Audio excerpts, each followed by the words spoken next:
Ekspertai prognozavo, kad kauniečiams už šildymą gali tekti mokėti dvigubai daugiau nei pernai.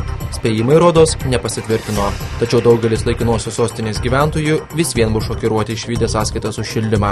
Kauno termofikacinėje elektrinėje gaminamo šilumos kaina didėja daugiau nei 2 kartus. Tai šiandien patvirtino kainų komisija. Gazpromo valdomos elektrinės vadovai norėjo, kad kaina būtų keliama 3 kart. Tačiau kainų komisija nesutiko.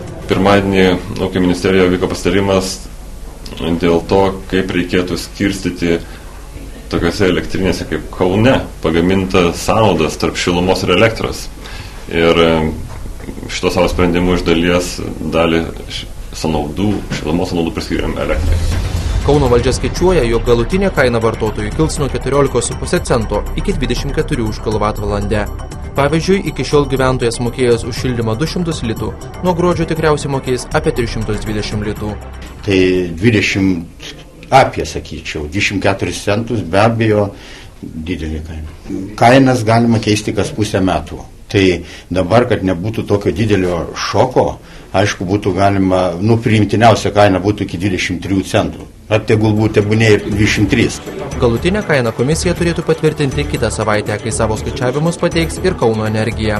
Miesto valdžia sako, jog dabar yra nustatyta aukščiausia gamybos kaina, todėl bus bandoma derėtis. Elektrinės vadovai mano kitaip.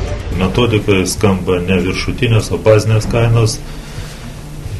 Dėl kainų derėtis čia sudėtingas klausimas, žinant, kad pagal metodiką paskaičiuota kaina buvo 16,31, o mums nustatė 14,76, tai yra dar 2 centais beveik mažesnė kaina, tai yra vis tiek reikės galvoti, kaip mums sekančius metus pragyventi. Kainų komisija pabrėžia, kad Gazpromo valdoma elektrinė gauna dujas mažesnę kainą nei kitos įmonės, todėl jos padėtis kur kas geresnė nei Vilniaus termofikacinės elektrinės. Reporteris Edgaras Kiškis, Vilnius.